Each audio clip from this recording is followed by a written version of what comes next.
everyone. Welcome back to Women In. It's Tony. So before I introduce you to my next guest, who I'm just so excited to have on, I'm going to talk to you about what Women In is, which is always a tongue twister. I should have named the podcast something easier to say, but I didn't. So Women In is a podcast that celebrates women in all walks of life and the people in their lives who are lifting them up. You're going to hear from all kinds of super cool people in my life, and they're going to share their stories to inspire others and to support the extraordinary women around them. This is a space to be disruptive, forward thinking, and change agents for humankind. It is uncensored, fun, and curiosity driven.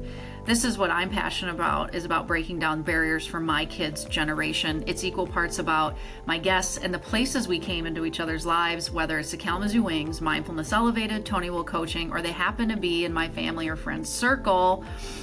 Susan Larkin is my guest today, and you're going to hear about how we met here in a minute, but I got to read her amazing bio, and you'll hear how we met. But Susan is a senior This Naked Mind certified alcohol freedom coach and sacred depths practitioner. Susan is dedicated to guiding you towards rediscovering your inherent worthiness and creating a life where you don't need alcohol to cope with stress, numb your feelings, or reward at the end of a long day. Susan's coaching philosophy is rooted in compassion and grace, recognizing that the path to freedom from alcohol dependency involves delving deeper into the underlying thought patterns and emotional triggers rather than simply focusing on the act of drinking itself. Drawing upon her own experiences and professional training, Susan provides a safe and supportive environment for her clients to explore and understand their relationship with alcohol and guide them towards sustainable behavior change and personal growth. If you find yourself trapped in the cycle of stress, burnout, unfulfillment, using alcohol to cope, Susan is here to offer her unwavering support and guidance. And with Susan as a coach, you can embark on a journey towards freedom, vitality, and a life that you can't wait to wake up to. And what's really cool is that Susan and I went through our coaching certifications together. And so I kind of let the cat out of the bag there. But hi, Susan. Hi, I'm so excited to be here, Tony. I'm so excited to have you on. You are my first guest that we were in the same coaching cohort certification. So out of all those coaches, I was like, Susan's my gal. Oh, thank you. I'm hitting her up to come on the podcast. And you're a fellow podcaster too. I'm sure we'll get into that as well. But I let the cat out of the bag a little bit. But how did we meet? Tell everyone. We met in the coaching certification program for This Naked Mind, March 2021. It was all on Zoom. I remember being very impressed. You know, we all have to put our little bios in there in the Facebook group that we were in. And learning together in the 6-month program. Mm-hmm. And I saw immediately that you already had clients. Like we hadn't even finished the program. I'm such a rule follower. I'm like, okay, I do this. I'm like, hey, wait a minute. She's over here. She's already doing it. Like, I love that about you. You're just like, yeah, whatever. I got to get started. I'm getting ready, you know? So. Well, and what I loved about you, because I knew because we were in the same kind of, there was like 75 of us to start, and then we kind of break off in groups, and I had a hard time, like I'm in the group that you're in, but I'm so freaking busy, and I use it as an excuse. This is just a shield for I don't know, my own issues, I think. But what I loved is I knew I'd have my certification stuff done and I didn't care if I was first, second, or third, but then all of a sudden this dark horse comes along, and not that you're dark, but I'm like, Susan's right there with me. You and I both got our stuff in. And I was like, I love it. I love another woman that's out there just getting after it. And I was so impressed by that. So just know that I had my eye on you, and I thought, and I just love to see how you have launched your business and how it's thriving and all the things you're doing. So it's been really cool to do this and get to know you and meet you in person last year. And I know, really cool. That was so fun. That was great. Yeah. I mean, after all the Zoom stuff and so much Zoom, and I love that I can see clients from all over the world because of Zoom, but it is something about seeing people in person. We're all like, you have legs, you know? And people are always like, oh, I thought you were taller, or, you know, whatever. So. I get the same thing, because you and I are about the same height, but because we're both pretty short. And everyone's like, always think you're taller. I'm like, nope, 5'2". We just have big personalities. Yeah, I'm 5'4", but yeah. So tell me, what interested you about being on my podcast, Women In? Because it's not just about, we're going to talk about alcohol freedom, Yeah. because certainly Yeah. that's how we met. But what interests you about this space of lifting women up and celebrating them? Well, I mean, I would want to do anything you're doing, Tony. So you say you want, I'm like, yes, please raise my hand for sure. Because you're just that person that's breaking those glass ceilings, which I think is amazing. Gosh, I've been in different organizations. I came from a theater arts background, and then I went into academia at a Ivy League school. So I've been working there. And honestly, I remember it was probably about 2013 where they did sort of an overview of all the roles, and I was being paid like 20 to 25% less than male counterpoints parts in my same position, and I was probably working harder than them, at least from what I could tell. And I was like, hey, wait a minute. And the person who just took my position, I went to bat for to get a really good salary. And so just this idea of just like, no, we need to value women, we need to value their contributions, and we need to be paying them the same as men or more, because honestly, I think we probably are capable of doing more work in less time than most men. And our intuition is something that should be valued. That just the things that are, I'm not saying we should be men, we are women, and we have skills and just innate things to women, which is like, I remember, gosh, talking to one of my husband about one of my doctors and saying, I just have this feeling about da da da da da. And my husband's like, do you need me to call him and tell him you're always right?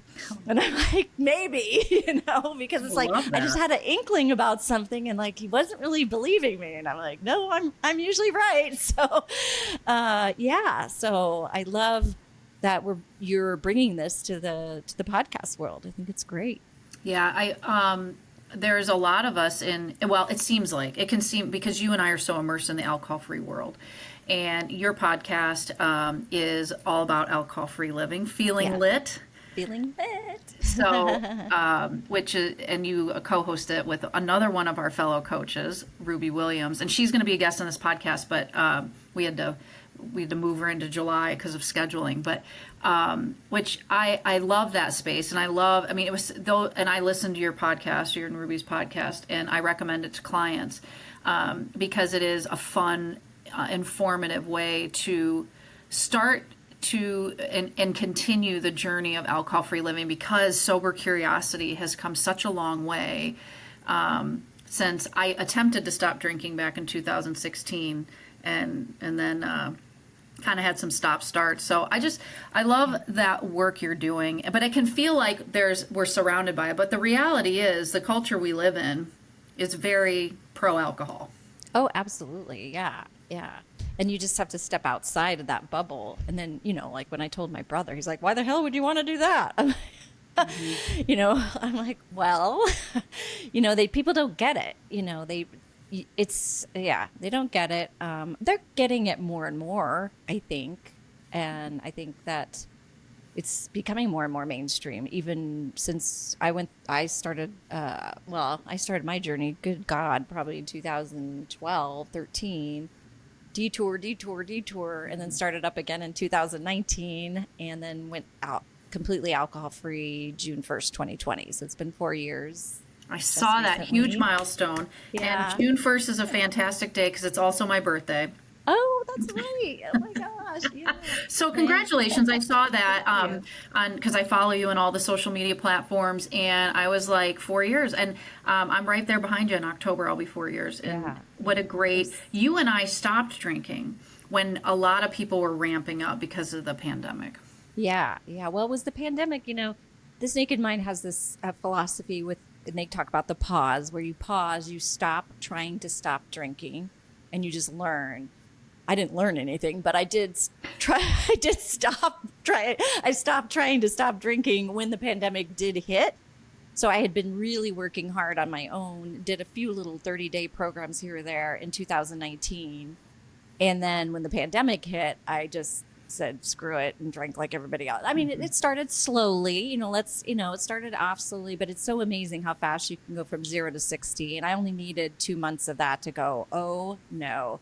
After already having many, many months or 30 days of alcohol-free living in 2019, I knew how much better I felt, and just the fog and the depression and the anxiety that was probably somewhat from COVID, but also I just felt terrible, and it just was sucking me back down. And I was just like, I can't go there. So in some ways, that's kind of how, I mean, it was a different kind of pause, but it was just that awareness. That's why I say to clients, we call them data points when you may drink, even when, you're working with your coach to stop drinking, that sometimes a data point or a 2-month data point can be the thing that springboards you towards change, because you're just like, oh, no, this is no. Yes. I don't want this anymore. And you really kind of have to have that level of conviction to beat an addictive substance. Honestly, you got to go in with, some level of commitment, and I say some balls and badassery to make it happen, because it's not easy. But it is easier when you really go for it all the way. Yeah, making that firm decision. So the book that Susan's talking about is called This Naked Mind. It's by Annie Grace. If you haven't read it, we both got certified in the coaching methodology, and we've spent time with Annie. We were just together in what state? We were in Florida together, Tampa. For a week, and continue our education along that. And what I loved about This Naked Mind, because I put myself in October of 2020 on a 30-day Tony timeout, is what I called it. Like I was just going to take a break from drinking to prove that I didn't have an issue with alcohol.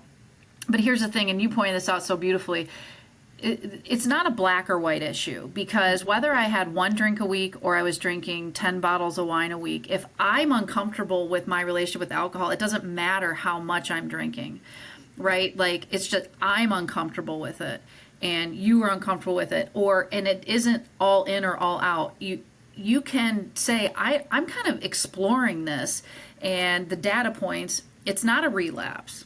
It's a positive way of saying I'm learning. Yes. And there's freedom in that. And the language that was so powerful to me when I read This Naked Mind was being alcohol free, those 2 words. Right? Yeah. Like, I'm like, why did I ever think about it like that? Yeah. Why do we have to use these stigmatizing labels, which I'd been in that world? And alcohol free, like gluten free or dairy free. Why can't it just be that simple? It's so ridiculous that you say, oh, I'm dairy free, I don't drink milk, and people go, oh, okay. And you say, oh, I'm alcohol free, I don't drink alcohol, and they go, what? What's wrong with you? Yeah. Oh yeah, it's like the record scratch. Like, what's wrong with me? Nothing's wrong with me. I just choose. Like, I cashed in all my drink tickets, y'all. Like, they got cashed in, and like, I like this version of me way better than Tony Party Time, right? Me too. Yeah.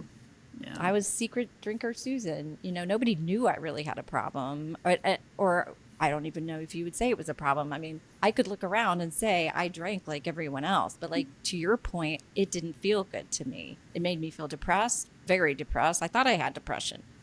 Quit drinking? Who knew? I don't have depression. It went away.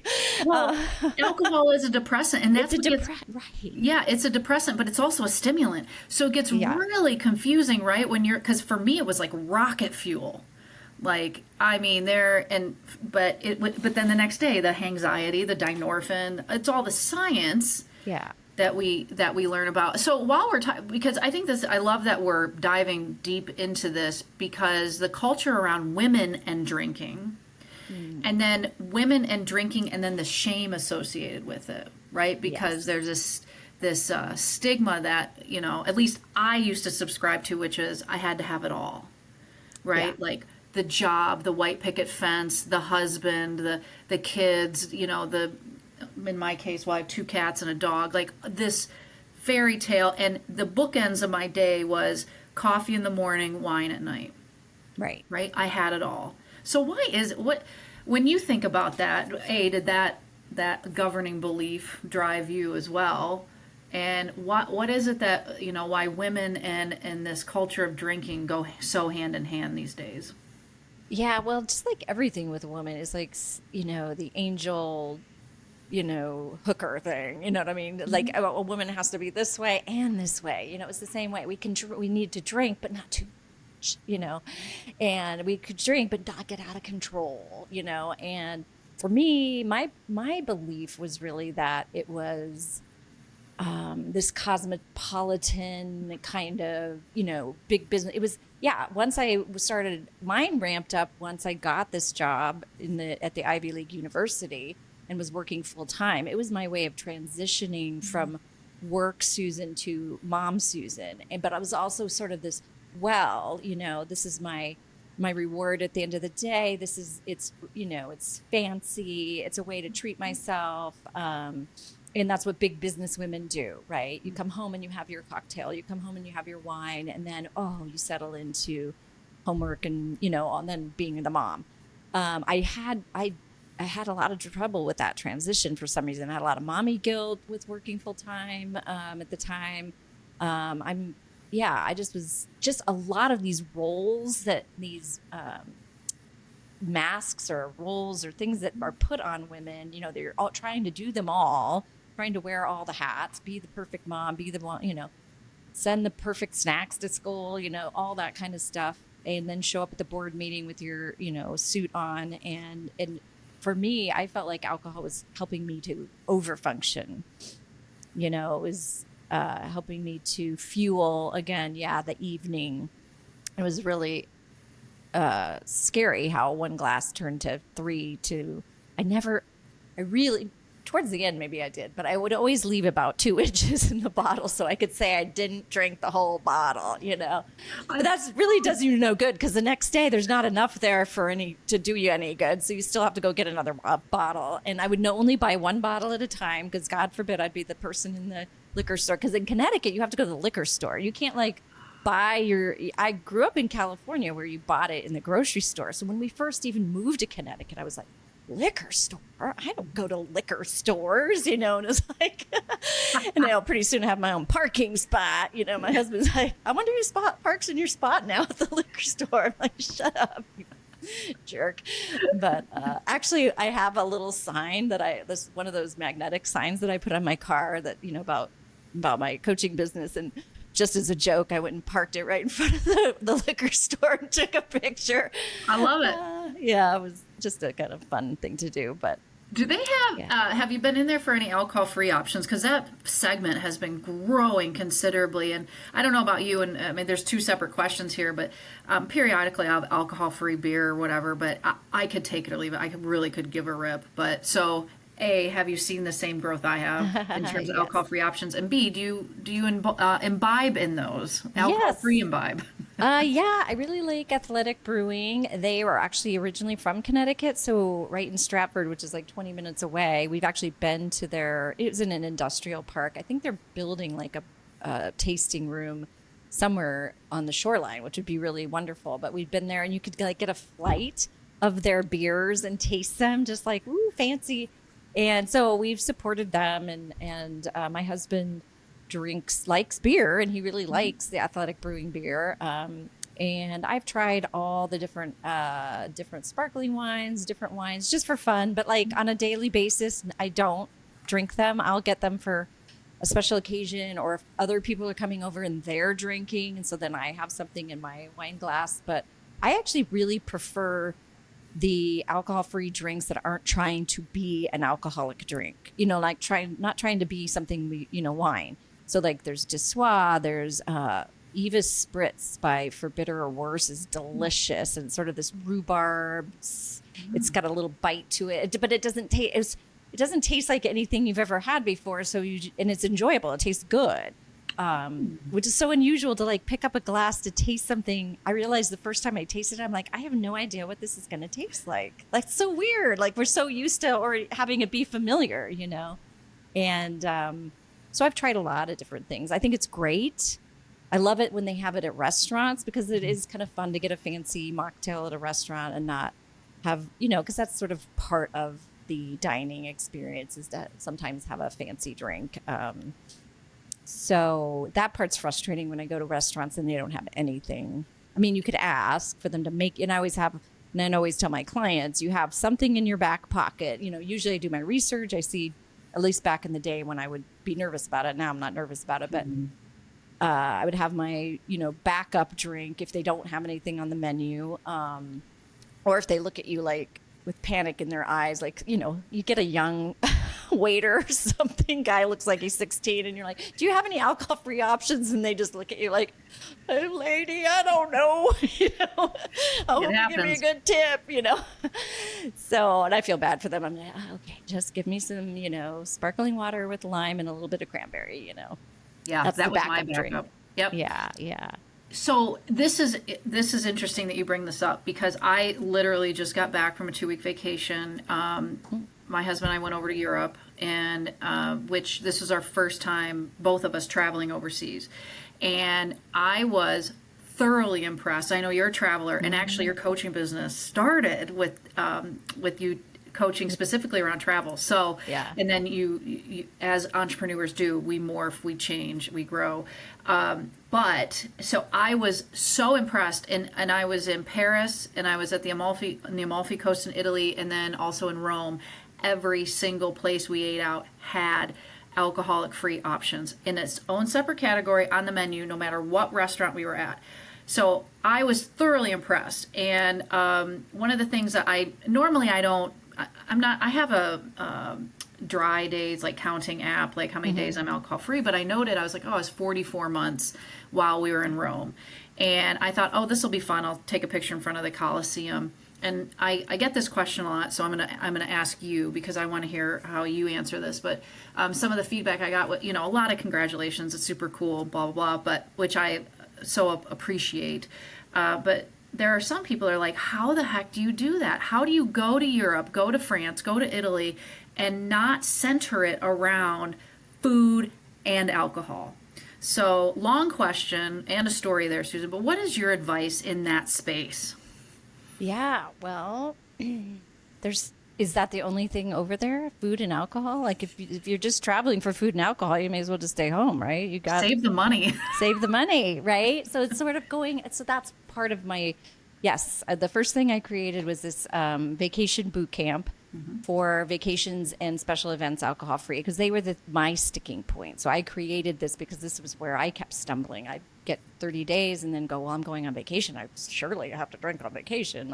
For a trip like Europe, I would just focus on, what is there to enjoy? What are all the things that are available to you that you want to see, taste, smell, and experience?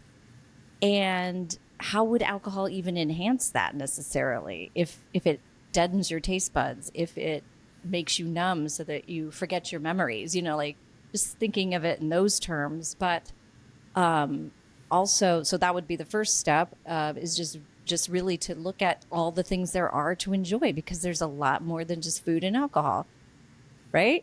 Oh, there's way more. And here's the other thing, like when you're in these cities, you make it what it is. Like if I went there making it about, oh, I'm gonna have great wine in Italy and France, then that's what I'm manifesting. But it wasn't about that at all. It was about spending time with my husband, seeing the sights, sitting in the sun, eating great food. I gave zero shits about the alcohol. Yeah. And the history and everything. I know, me too. It's really hard though for people to believe that, because you just haven't known anything else. Or like, how could you go to Italy and not drink wine?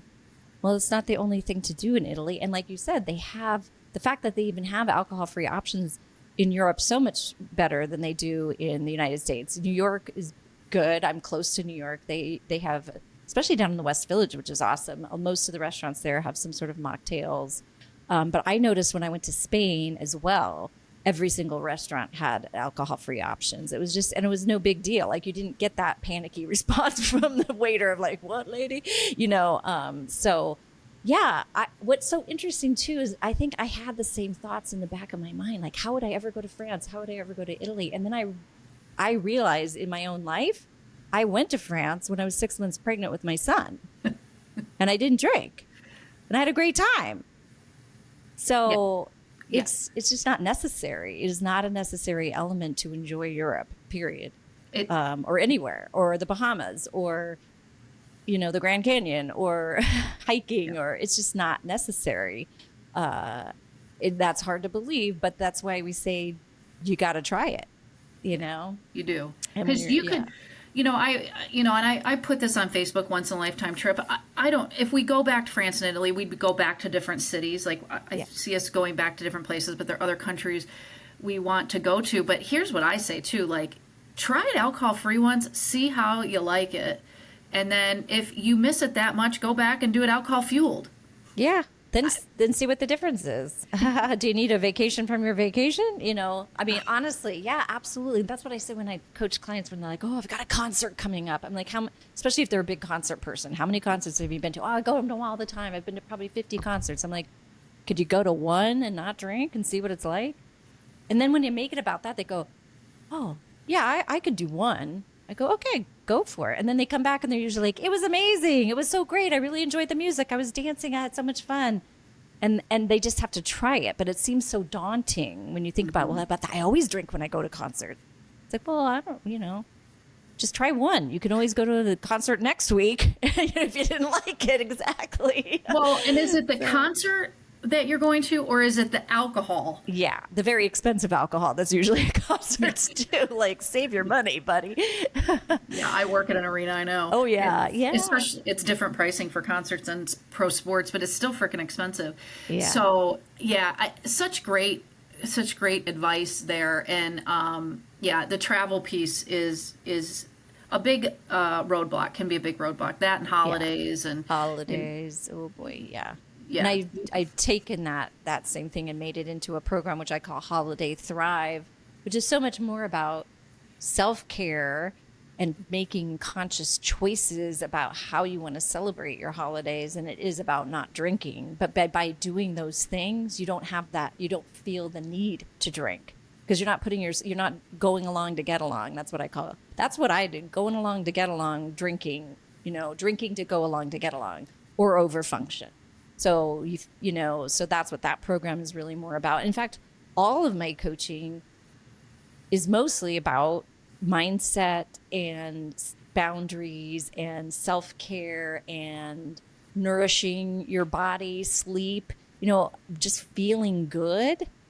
And when you feel good, you don't have the need for this outside substance. If your nervous system is regulated and you start to really get some emotional and thought mastery, you don't need an outside substance to regulate your nervous system. You don't need something to get by, get through something.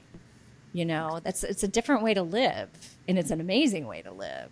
Like, instead of just slogging, getting through your life, how about we just enjoy every moment and feel good as we can? I'm not saying you're never sick. I'm not saying bad things don't happen. You just have the resources to deal with them in such a different way, which is 100%. The amazing. It's that, people don't, everyone who's in the, like you said, we're in the sober, curious or, alcohol-free community, and everyone raves about it. If you're alcohol-free, there's no alcohol-free person who's going, yeah, it's okay. It's like, no, it's amazing. Yet you say that, and people who are still drinking and feel like are stuck, let's say, or really believe that alcohol is a necessary ingredient in life to enjoy life. Mm-hmm. They just don't believe us. It's just like, how could that possibly be? Yeah. But it's so true. It's just like, so if you use the framework of, the day I wake up the next morning wishing I drank the night before will be the day I'll start drinking again. Amen, sister. Amen. And that's never going to happen. No. And it's funny you bring up, I got COVID for the first time in November 21. I got it again a year later.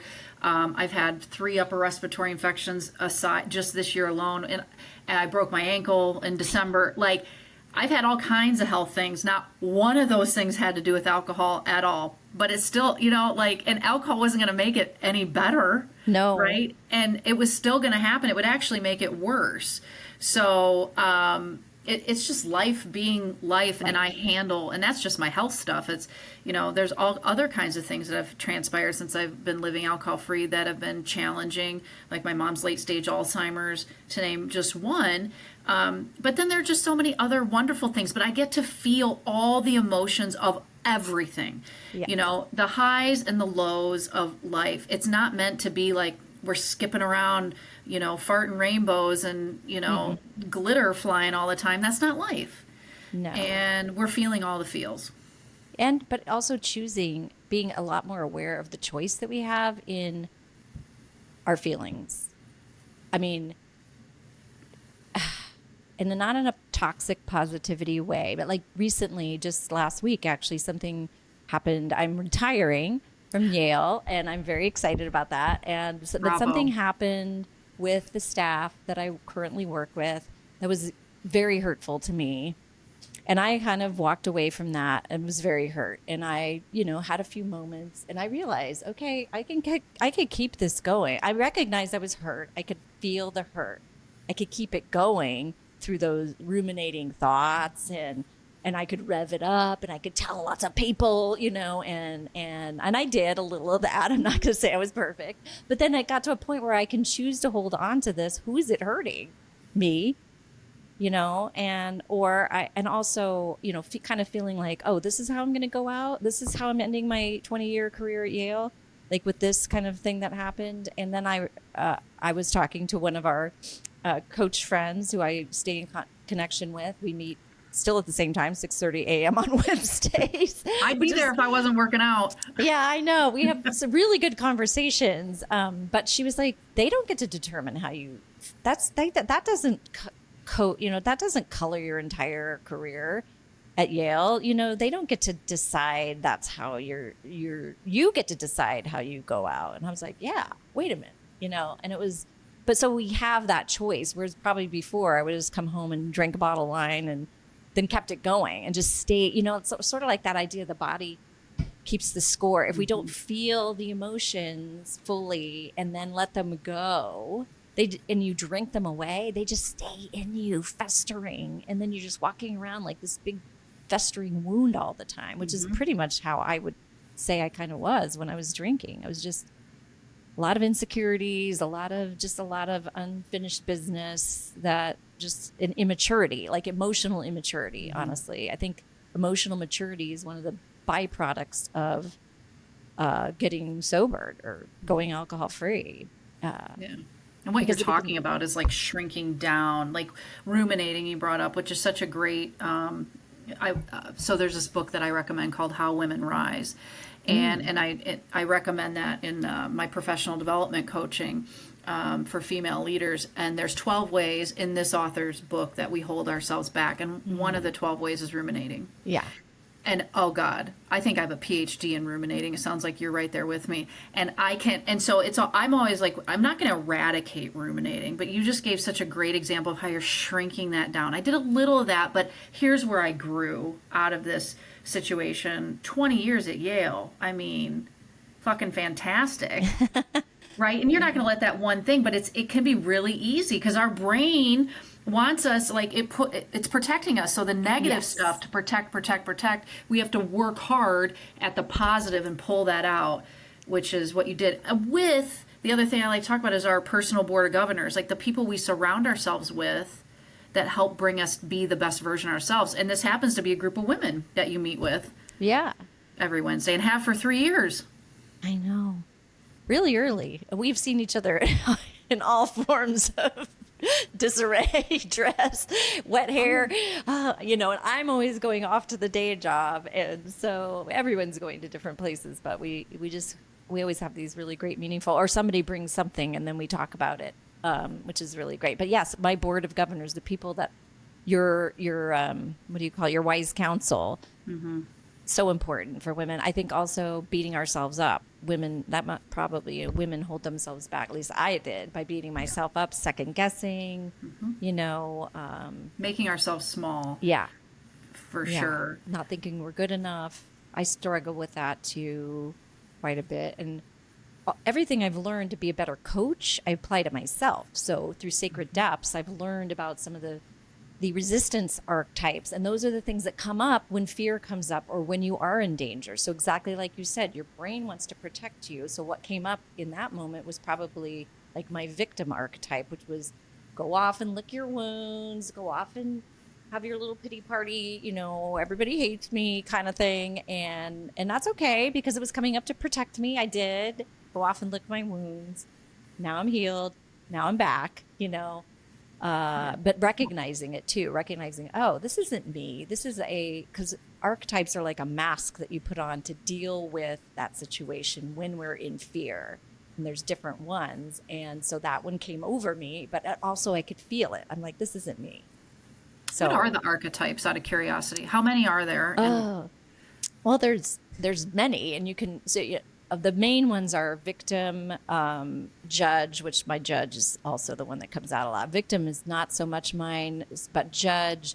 And you can see this when you're coaching, because when we coach people, we're bringing them into a place of discomfort. Change and growth is not comfortable, and so our clients' archetypes are our clients are gonna have some resistance to change. So when you can recognize it, you're like, oh, okay, it's the know-it-all. Oh yeah, I already did that.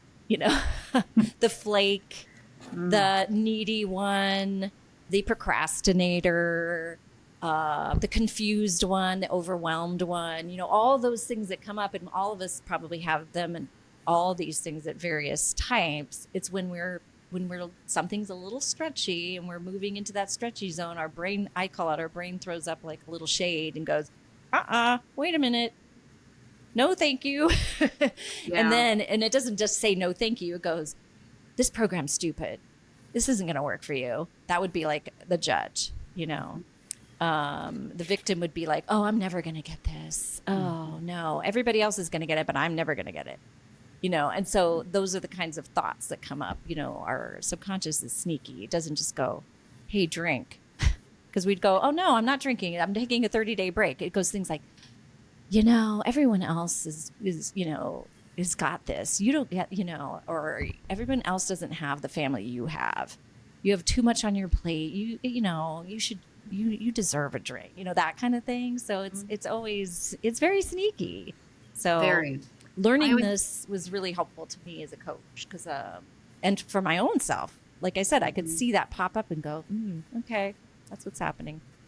Yeah, for me, one of the things I see pop up constantly is my controller, and that's in the world of saboteurs from Positive Intelligence. Yes. And controller's my number one, and it's not in the sense of I'm trying to control people. I mean, I do that too, but it's more my surroundings. And so I've learned, if you couple lack of sleep with me, and then if my schedule gets a little, and this is just one example, gets a little funky, or a relationship is being stretched or something, my controller just comes out with a vengeance.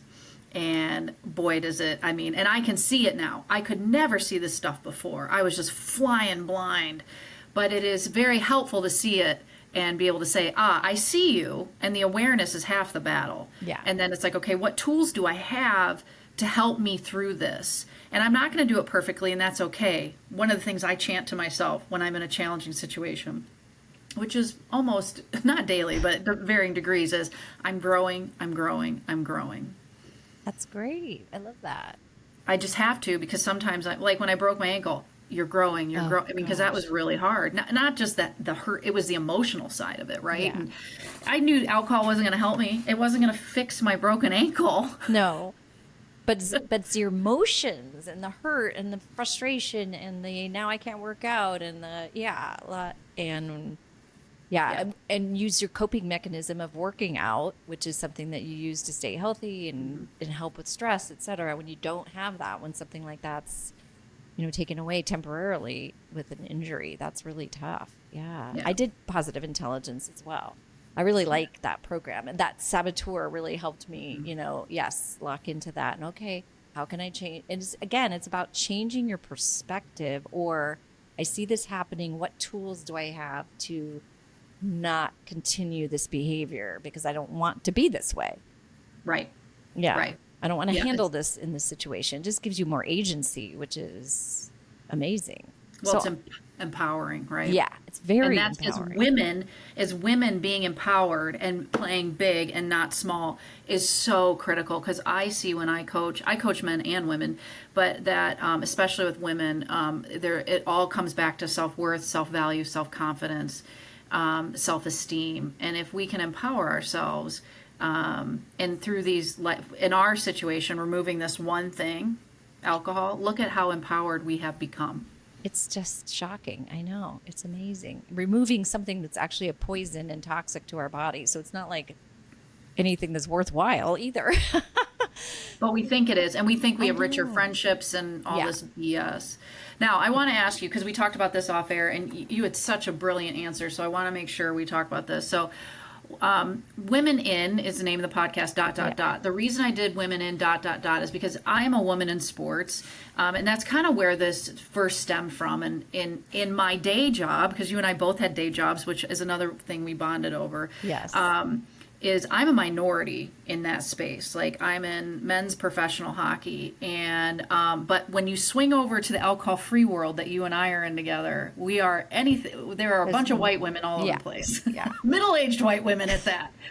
So I'm a woman in sports. I'm a woman in entrepreneurship, and we were talking. You're like, oh, here's what I'm thinking. So share with the listeners, like, what are you a woman in? Right now, well, I was thinking of the different things. Now, right now, I'm a woman entering Act 3. I love that.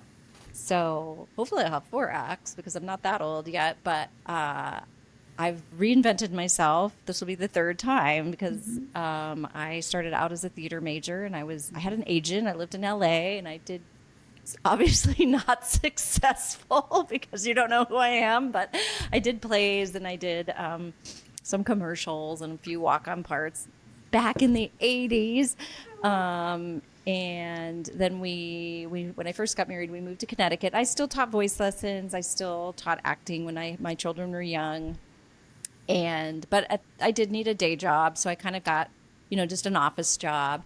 And then I ended up getting this job at Yale, which then I decided I wanted to make a career of. So I'm like here. And so I got my MBA, and similar to when I got the certification, I got the highest GPA and I got the Laurel Award. There was this one guy, and then we were tied, and I'm like, oh, no way, But it was like, fine, okay, I'll tie with somebody. But anyway, that's just my nature. Although I really am trying to do things differently, not be the gunner. That's what we call them in medical school when medical students. So I work for the medical school. When the medical students is always out front, always succeeding, we call them gunners. Love it. But I'm trying to do things differently too in Act 3. So I decided to go through the coaching program and start a coaching business. And it was so interesting that I could see that hustle culture. I could see that pushing start with me. It's been a push-pull with this because at the same time, I'm still working full-time.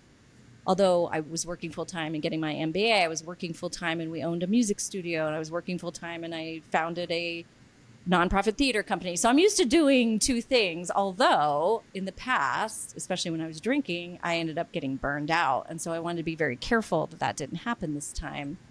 And be careful of the energy that I was putting into it. So I'm really working, and doing the Sacred Depth certification has also helped me. And I have a coach through that program where I'm just learning how to, what's the word? How to just, and Annie talks about this too, Annie Grace, about running on light fuel versus dark fuel, not running on scarcity or not being good enough motivation, but running on, the desires of my heart and just the light energy of like, I love this. When I sit down to work on coaching stuff, I'm just so energized. But some stuff, not so much. When I have to sit down and social media, do certain things, it feels like, it's hard, or it's just not hard, because I can do hard things. I just plow right through them. But it's almost like, no, but maybe I shouldn't be trying to shove this square peg in a round hole, and how can I move with the flow versus pushing the river?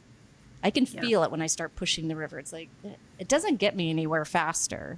It doesn't make things happen faster. It just makes me all burned out. So just really learning that new style of getting things done versus Susan, blasting through. And so in Act 3, I'm a coach or a practitioner. I am retiring from Yale. However, I'm too young to retire, so I'm not taking any money. So it's basically like I'm quitting my job. and it took me a year to make that decision. I'm very risk averse. I am the pragmatist. I always am the devil's advocate. I'm slightly terrified, but I couldn't go. I have to do this. This is my calling. I really feel like this coaching business. So I have to do it. And so Yeah, I feel the exact same way. It's a calling for me, and I happen to love what I do both of my careers, and I totally can relate to what you're saying. It is a calling, and it's hard to explain unless we're just really fortunate that we've worked in careers where we've loved what we do, and we have a choice, right? Like, what a gift. Yeah. We have a choice. It's interesting you talk about a round peg in a square hole. I'm reading. Have you read the book "The Mountain Is You" by? Yes, I have it. I haven't read the whole thing. I have so many books. I have lots of books. It talks about like being stuck. Yeah. And she likened it to that round peg square hole. Like, we're trying to fit something that isn't quite right, and that's why we get stuck. And I happen to I listen to half the books I read, and then I read actual books too, because I always read my age each year. And so that one I'm listening to, and it was just interesting to think about, oh, that's how we get stuck when we're trying to force something. Yeah. Right. And instead of just what you're talking about, and we've learned this through our coaching methodologies, holding things loosely, because that's what I hear you saying. Like, I'm just starting to hold things a little more loosely, and you're trusting yourself. Yeah. Which, as women, we tend to look externally to say, oh, I'm trustworthy, or, oh, I'm doing the right thing, instead of what the work you're doing and we're doing here is working internally. Yeah. It's so cool, and it's fun to watch you evolve. I'm sure I've evolved over the time we've known each other too, but your confidence has just grown leaps and bounds. It's really fun to watch. Oh, thank you. Thank you so much. I admire you so much. I always just think you're just always out there doing it. You always seem like you have this such confidence. And then I realize I probably come across that way too, so that you must have your moments also where, you have your doubts, or, you just have those days, where like, everybody does, though. That's what we have to realize. Everybody does. We all do. Yeah. And that's why, and it can be really easy as women too, to get competitive with one another. And I'm like, no, I want to lift other women up, right? And that's a big part of this, whether it's women of my generation, the generation ahead of me, or most importantly, my kids' generation, to make it easier for them, so they're not running into the same roadblocks that you and I have run into in our careers. And this really spawned from being asked a question when I was speaking at my alma mater about who my female mentors were. I didn't have any, because there was no one like me 25 years ago. Yeah. Wow. So I want to be able to serve that up, to the next generation. And so what are you doing to support women? What did you say? Well, my podcast, world? I think, I have this podcast with Ruby, and same. Like, I love working with Ruby. I want to always be supportive of, it's hard, not hard, but it is weird that we're kind of in the same, you'd think, oh my gosh, they're in the same, they're competing for the same clients. That is so not true. The right client finds you because they're the right client for you. So the client that would find me wouldn't be the right client for you, and vice versa. And so we just don't need to worry about that. We can just, and in fact, I might get somebody to go, you need to go to Tony. She's your gal, Yeah. And the podcast, I just feel the reason why I went into coaching is I don't want anyone else I want to help free people, women who were stuck like I was stuck, feeling like I had no options. I was stuck just being hopeless, drinking, hating myself, having no self-worth whatsoever, but yet a very successful person on the outside. This was all on the inside. I was like a whitewashed tomb, like all perfect on the outside, but just dead on the inside. And I was just like, I want to, but in order to do that, you have to be out there with your story. So I realized, my mom's hearing things, people at work still, they can go on and hear my podcast and all, and we're pretty open about all the details and stuff, but you have to do that for other people to see themselves and go, oh, I don't have to be this way. I could change too. And I'm here for it. I'm here for any woman who feels like alcohol is holding them back, because it is. And it is hard to break free, but it is doable, and it's worth it. So worth it. And they are worth it. So especially if there's worthiness issues, really. Yeah. Because that was sort of my story, even. Like, I was laying there just one morning going, oh, who cares? And then there was a little spark of just some little piece of me went, wait, I care. Yeah. Yeah. Yeah. Me. And you had that hope, as long as there's hope. Yeah. You can do anything. You can, and that brain is plastic. So I know. I love that. All the science we learn about neuroplasticity and how you can change your brain and change your thoughts. We don't have to believe. It was astounding to me. Like, you don't have to believe everything you think. I'm like, huh? Me too. We think 60 to 70,000 thoughts a day, and 99% of it's bullshit. Yeah.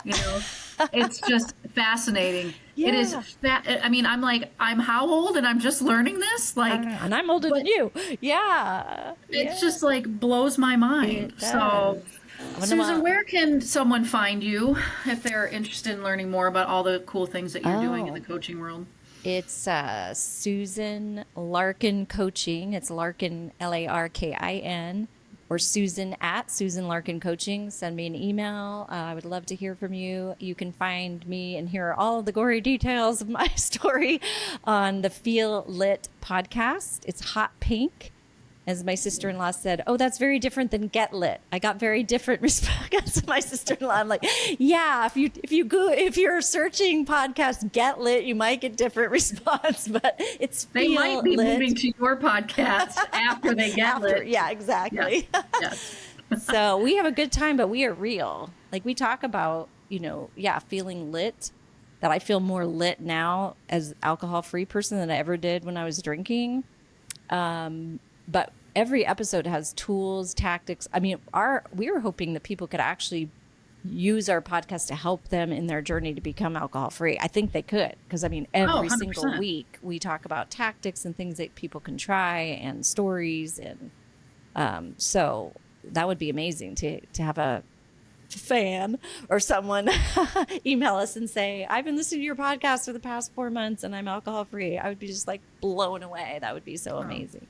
It'll happen for sure. Yeah. I have no doubt. You guys are you and Ruby, just a dynamic duo. I love the collaboration. So, and we're working on collaborating. At some point it'll happen. So it'll happen. It'll be so fun. Well, thank you for being on, Susan, and sharing all your wisdom. It was so, so good. And this is the first podcast that we've really gone in deep on alcohol. So I appreciate you bringing all that to the table today. Thank you. There's so much more to say. Like, I was thinking of stuff we would talk about, and we didn't talk about any of the things that I thought we would talk about, but that's okay. I'm just going to have you on again. Yeah. I would love to have you on again. Yes.